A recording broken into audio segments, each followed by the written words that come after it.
If you don't already know, abandonment flows are very, very important email automations that every e-commerce brand should have set up.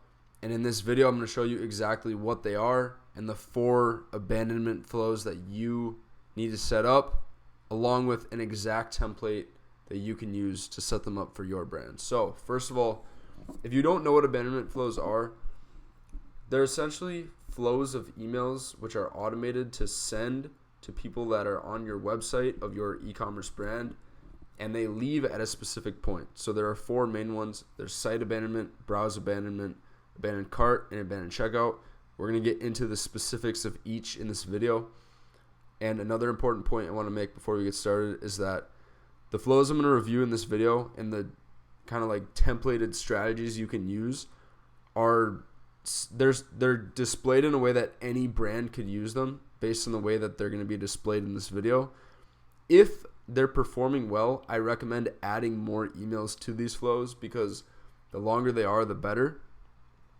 But if the first 2 or 3 emails in the automation aren't performing well, then you're better off improving those rather than adding a bunch of new ones. So with that out of the way, first, let's look at this example flow chart of how abandonment flows can lead prospects from cold traffic to a sale when they're done the right way. So you might have a hard time seeing this, but right here it says prospect enters your website.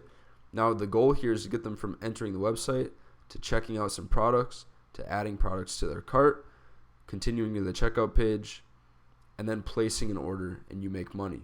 But here's what happens. After the prospect enters your website, they might not see a clear offer or value proposition. So that's their objection. You handle that objection with a site abandonment flow, which moves them on to the next stage, which is checking out some products. Now they've checked out some products. The products might seem too expensive or the value might not seem high enough. In this case, now, because they checked out some products, but they didn't add a product to their cart, the products seemed too expensive, the value wasn't high enough. So now they enter our browse abandonment flow. This flow is meant to get them so that they add it to their cart, hopefully make a purchase, but before they do that, they have to get to the checkout page, but they might stop short because they might be shopping some other options to find a better price. Now, in this case, they're going to get hit with our abandoned cart flow.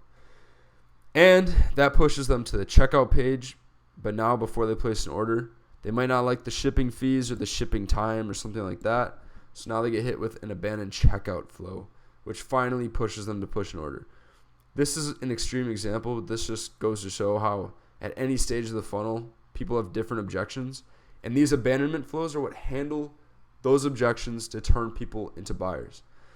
So this is going to be very simple. I'm going to go through each of the 4 flows and just take exactly what I'm saying and set it up for your brand and let me know how they do. So first is site abandonment. So in site abandonment, you're going to be turning your uninterested leads into buyers. And the goal of this flow is to take the people who just visited the site without looking at any products specifically to actually browse some items and make a buying decision. So the best structure to start with here is that in email 1, you're going to call out some hand-picked items that they might want to try out. You might also want to collect some data on which items or categories in this email are getting the most interest. So you can look at which links are being clicked the most and find out what people are clicking on the most when they get this flow. Another thing to mention here is that you might want to give some background on who you are because who knows where they're coming from. It might be a Facebook ad, it might be TikTok, it might be SEO, who knows. And based on what they are, they might be lacking information about how you can actually help them. Now in email 2, you can give a discount here if you'd like, but it's important to address their situation with specific advice or next steps along with the best product recommendations for beginners. So for a lot of brands, they'll have products that are good for a new person to try who's new to their brand. And that's what you'd want to recommend in this flow because these people haven't bought yet. So some example emails here. I'm going to leave the link to get access to this full document in the description of this video. And you can get access to this document and then you can check out each of these example emails and kind of like use it as a swipe file for yourself. So next we've got the browse abandonment flow. So this is how you're going to get window shoppers to buy right now. The goal of this flow is to turn the people who are just checking a product out into buyers. Best structure to start with here is a 3 email series. First, you're going to remind them of their item. So if you have some main products or just 1 or 2 product store, you're going to want to set this up specific to each product based on what they're browsing. Email 2, this is where you can give away a discount. And keep in mind, like with all these discount structures, you can give a discount whenever you want, but it's just recommended. So email 2, if you want to give a discount. Otherwise, remind them and show them frequently asked questions or a guarantee. Frequently asked questions is a really good thing to show in Browse Abandonment because this is kind of the stage where people just have random questions and you can answer it for them. If you have a guarantee, display that as well. Another important point I want to make is that at any point in any of these flows, the more you can display social proof, the better. Because a big objection people will always have is just, will this actually work? Will this get me what I want? And social proof, reviews, testimonials, all that stuff is the best way to document that. Now in email 3, you can give them the discount expiring email. If you're not using a discount, you can make this a more urgent email based on inventory, rising demand, or sale price expiring, anything like that. Some example emails here also included in the doc. Keep in mind that there's a custom Klaviyo product block included in these. Next is abandoned cart. So I say that this is your way of adding an additional flow to pick up abandoned carts, because to actually make this flow work, you have to install a code on your Shopify site or whatever platform you're hosted on. And most brands don't have this set up. They only have abandoned checkout, which is actually different, because cart is when they add to cart. Abandoned checkout is when they get all the way to checkout. They're different stages, so you can set up different flows to attack them. So the goal of this flow is to recover the orders of people who added items to their cart but never actually got to checkout. Best structure to start with here. So email 1, you're going to display their cart and remind them of the product that they left behind. It's very simple. Display what they missed out on, display what they're forgetting, and give them an opportunity to go back and get it. Email 2, this is where you're going to want to offer a discount if you would like to, and show a testimonial of someone who is in their shoes. So you can say, like, right now you might be worried about these things. This is an example of a person. You kind of like document their story and say, like, this is what they did to get out of that rut. That's if you're not offering a discount, because offering a discount is always going to convert best. Email 3, this is kind of like your last chance to claim the discount and display things that build trust. So if you're not giving a discount, then you can just display trust, like trust building things like your guarantee, your reviews, and facts like years in business or the amount of people you've sold to and all that type of stuff. Another couple example emails here. Last abandonment flow is your abandoned checkout flow. So this is how you're going to capture your highest intent soon to be customers, and it's with the abandoned checkout flow.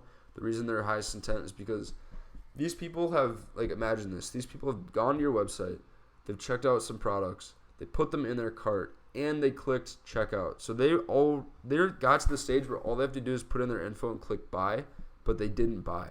So they're really high intent. It's important to convert these people. So the goal of this flow is that you want to get the people who leave your site while at the checkout stage to make their purchase. Good structure to start with here is that in email 1, you're going to display their order and remind them to pick it up. Also, you can display frequently asked questions below the fold, kind of like we did in Browse Abandon. Email 2, this is where you can offer a discount if you'd like, and just give pricing information like you versus customers, value at that specific price point that you guys tend to offer, temporary low prices, things like that. Email 3, this is their last chance to claim the discount and display your guarantee along with shipping information. Just build trust. Displaying your guarantee is always something that's going to help because, one, it reverses the risk of buying your product completely. And then along with social proof is your best way to increase the likelihood in their mind that your product will get them to their end state. And every product has an end state. If you sell a supplement, the end state might be whatever that supplement's goal is. So like if it's a inflammation blocking supplement, the end state is blocking their inflammation, feeling better in their joints. If you sell things like let's say a watch strap, for example, the end state here is to have them feel confident because they have a nice watch strap on. Like every product has an end state. Social proof is a way of showing people that you are capable of getting them to their end state. So include that in all flows. And like I said at the beginning, these are all just really basic templates that you can use to set these up like as soon as possible and get them running.